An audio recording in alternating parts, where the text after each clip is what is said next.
وعسى أن تكرهوا شيئا وهو خير لكم وعسى أن تحبوا شيئا وهو شر لكم والله يعلم وأنتم لا تعلمون.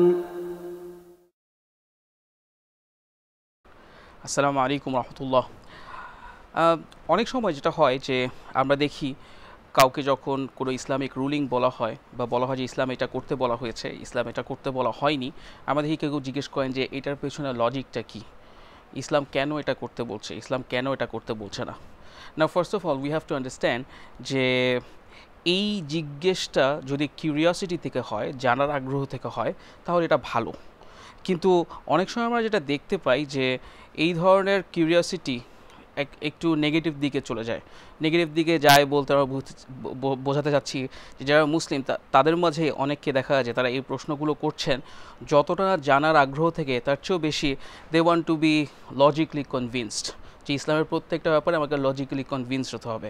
ভাবটা অনেকটা এরকম যে ইসলাম হচ্ছে অনেকটা ইডিওলগের মতো। ইসলাম নিয়ে যারা বলছেন বা আমাদের প্রফেটকে তারা অনেকটা ইডিওলগের পর্যায়ে ফেলে দেয়, যে রাসূল সাল্লাল্লাহু আলাইহি ওয়াসাল্লামের কাজ তিনি কিছু থিওরিজ আমাদেরকে দিয়েছেন, যে থিওরিজগুলো ঠিক না ভুল সেটাকে আমাদেরকে যাচাই করতে হবে, লজিক্যালি আমাদের কনভিন্স হতে হবে, তারপর আমরা এই কাজগুলো করব। কিন্তু এই ধরনের আন্ডারস্ট্যান্ডিং বা এই ধরনের মেন্টালিটি ইজ নট কারেক্ট। কেননা আপনার মাঝে যদি এই কোয়েশ্চেনটা এসেই থাকে তাহলে আপনার ফেইথকে আসলে আপনার রিনিউ করতে হতে পারে, যে আপনাকে ভেবে দেখতে হবে যে ইসলামে আপনি কেন আসলেন, আপনি কি ইসলামকে সঠিক ধর্ম মনে করেন, আপনি কি আল্লাহকে মেনে নিয়েছেন, আল্লাহ সুবহানাহু ওয়া তাআলার প্রেরিত কোরআনকে কি আপনি অ্যাগ্রি করেন যে Quran is the book of আল্লাহ সুবহানাহু ওয়া তাআলা, মেসেঞ্জার অফ আল্লাহ, রাসূলুল্লাহ সাল্লাল্লাহু আলাইহি ওয়াসাল্লাম তিনি কি সত্যি আল্লাহর রাসূল। যদি এই বিশ্বাস অলরেডি আপনার মাঝে এসে থাকে, আপনি যদি প্রত্যয়ন করে থাকেন যে হ্যাঁ এই ব্যাপারগুলোতে বিশ্বাস করি, এরপর কিন্তু অ্যাকচুয়ালি লজিক্যালি ফেইথ আপনাকে ডিকটেট করছে যে আপনি ফেইথের বাকি ব্যাপারগুলোতে প্রশ্ন তুলবেন না। কারণ আল্লাহকে মেনে নেওয়ার মাধ্যমে, কোরআনকে মেনে নেওয়ার মাধ্যমে এবং আল্লাহর মেসেঞ্জারকে মেনে নেওয়ার মাধ্যমে আপনি বিশ্বাস করে নিচ্ছেন যে আল্লাহ সুবহানাহু ওয়া তাআলা শুধু এক্সিস্টই করেন না, তিনি হচ্ছেন আল আলিম, অর্থাৎ তিনি সর্বজ্ঞ, তিনি সব জানেন, এবং একই সাথে তিনি হচ্ছেন আল হাকিম, অর্থাৎ তিনি he is the most wise. এগুলো যখন মেনে নিচ্ছেন তারপর আমি আবার কোয়েশ্চেন করছি, তখন ব্যাপারটা এমন দাঁড়াচ্ছে যেন আল্লাহ সুবহানাহু ওয়া তাআলা বলছে যে আমি আপনাকে মানি, কিন্তু তারপরও বলেন তো আপনি কেন এটা করতে বললেন। এই যে মেন্টালিটি বা এই যে অ্যাটিটিউড, এটা একেবারেই ঠিক নয়।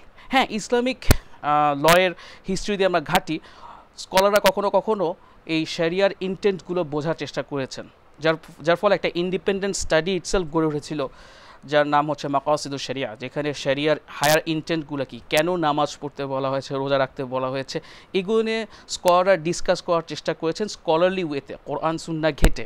এবং সেটা কিন্তু অন্য কারণে করা হয়েছে, সেটা এই কারণে করা হয়েছে যে শরিয়ার ইন্টেন্ট যদি আমরা বুঝতে পারি তাহলে পরবর্তীতে যখন নতুন নতুন কোনো বিষয়ের উদ্ভব হবে যেখানে আমাদের রিলিজিয়াস কোয়েশ্চেনের অ্যান্সার জানা দরকার, সেই সব বিষয়ে আমরা সেই ইন্টেন্টগুলোকে কাজে লাগাতে পারবো। এটা এমন নয় যে স্কলারদের মধ্যে সন্দেহ ছিল যে আল্লাহ একটা কিছু করতে বলেছেন সেটা হয়তো আমরা মানতে পারছি না, সবাই মেনে নিয়েছেন, কিন্তু তারা ইন্টেন্ট বুঝতে যাচ্ছেন এটাকে পরবর্তী বিষয়গুলোতে অ্যাপ্লাই করার জন্য। কিন্তু মুসলিমদের কারোর মধ্যে কখনো ডাউট ছিল না যে আল্লাহ কেন করতে বলেছেন। এভাবে লজিক্যালি অ্যান্সার সবসময় খুঁজতে যাওয়াটা itself is not logical, it is quite illogical. কারণ আপনি এই ধরনের লজিক খুঁজতে গিয়ে আপনি সেই লজিককে অ্যাকচুয়ালি ডিনাই করছেন যে আপনি অলরেডি আল্লাহ সুবহানাহু ওয়া তাআলাকে বা এটা ডিডাকটিভ রিজনিংয়ের মধ্যে পড়ছেন, আপনি মেনে নিয়েছেন আল্লাহ সুবহানাহু ওয়া তাআলা আল আলিম, তিনি হচ্ছেন আল হাকিম, কিন্তু এরপর আপনি আবার প্রশ্ন করছেন আচ্ছা আপনি এটা কেন করলেন, as if you are actually doubting যে আল্লাহ সুবহানাহু ওয়া তাআলা এই পার্টিকুলার ব্যাপারে ঠিক করলেন কিনা বা ঠিক বললেন কিনা। এই ধরনের ব্যাপারটা থাকা উচিত না। আমরা কখনো কোয়েশ্চেন করে এটা বের করতে পারবো না যে সে ফর এন এক্সাম্পল নামাজ কেন পড়তে হবে, এটার ডেফিনিট অ্যান্সার বের করা খুব ডিফিকাল্ট। বা আমি যদি একটু কোয়েশ্চেনটাকে সহজ করি, সে ফর এন এক্সাম্পল ফজরের নামাজে কেন 2 রাকাত ফরজ নামাজ, কেন যোহরের নামাজে 4 রাকাত ফরজ নামাজ, মাগরিব কেন 3 রাকাত, আমরা কি শাফল করতে পারি? সে ফর এক্সাম্পল দিনে আমরা মোট 17 রাকাতের ফরজ নামাজ পড়ে থাকি, সো আমি 17 রাকাতই ঠিক রাখবো, কিন্তু আই উইল শাফল দিস রাকাত ইন ডিফারেন্ট ইন্ডিভিজুয়াল সালাত। এটাকে আমরা করতে পারি, আমাকে বলতে পারি যে কেন এখানে 3 রাকাত করা আছে, এখানে 4 রাকাত করছে। আমরা সবাই বুঝি যে আল্লাহ সুবহানাহু ওয়া তাআলা যেটা আমাদের জন্য বেস্ট মনে করেন সেটা তিনি করেছেন। এবং আলাইসাল্লাহু আহসানুল হাকিমিন, আল্লাহ সুবহানাহু ওয়া তাআলা কি হাকিমদের মধ্যে, বিচারপতিদের মধ্যে সর্বশ্রেষ্ঠ বিচারক নন? এটা আমরা কিন্তু কোরআন মানার মাধ্যমে এই আয়াতটিকেও আমরা মেনে নিয়েছি। এবং সূরা বাকারাতে খুব সিগনিফিক্যান্ট একটা আয়াত রয়েছে, যেখানে আমি আপনাদেরকে আমি চাই যে আপনারা এই ব্যাপারটি খেয়াল করুন, যেখানে আল্লাহ সুবহানাহু ওয়া তাআলা বলছেন যে ওয়া আসা আন তাকরাহু শাইআন ওয়া হুয়া খায়রুল লাকুম ওয়া আসা আন তুহিব্বু শাইআন ওয়া হুয়া শাররুল লাকুম ওয়াল্লাহু ইয়ালামু ওয়া আনতুম লা তা'লামুন।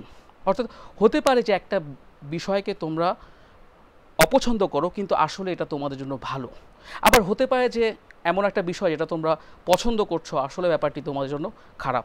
আল্লাহ সুবহানাহু ওয়া তাআলা জানেন এবং তোমরা জানো না। সুতরাং যদি আপনার মাঝে এই লজিক্যাল কনফিউশন থেকে থাকে, তাহলে আপনাকে অলমোস্ট ফেইথ রিনিউ করার মতো অবস্থা চলে যেতে হবে, যে আপনি কি আসলেই মনে করেন যে ইসলাম সঠিক ধর্ম, কোরআনকে আপনি কি সত্যি আল্লাহর গ্রন্থ মনে করেন, আল্লাহর প্রেরিত গ্রন্থ মনে করেন, রাসূল সাল্লাল্লাহু আলাইহি ওয়াসাল্লামকে আপনি আল্লাহর নবী মনে করেন। যদি এগুলো করে থাকেন, এগুলোতে লজিক্যালি আপনি কনভিন্সড হয়ে থাকেন যে হ্যাঁ, আল্লাহই হচ্ছেন একমাত্র আমাদের রব, আমাদের একমাত্র উপাস্য, তিনি কোরআন সেন্ড করেছেন, তিনি প্রফেটকে পাঠিয়েছিলেন, এরপর যেসব ব্যাপার কোরআন এবং সহিহ হাদিস দিয়ে সাব্যস্ত করা হয়েছে, সেই ব্যাপারগুলোতে আমরা কিউরিয়াসিটির জন্য জানার চেষ্টা করতে পারি, কেউ লজিক্যালি আনকনভিন্স থাকাটা ইজ কোয়াইট ইললজিক্যাল।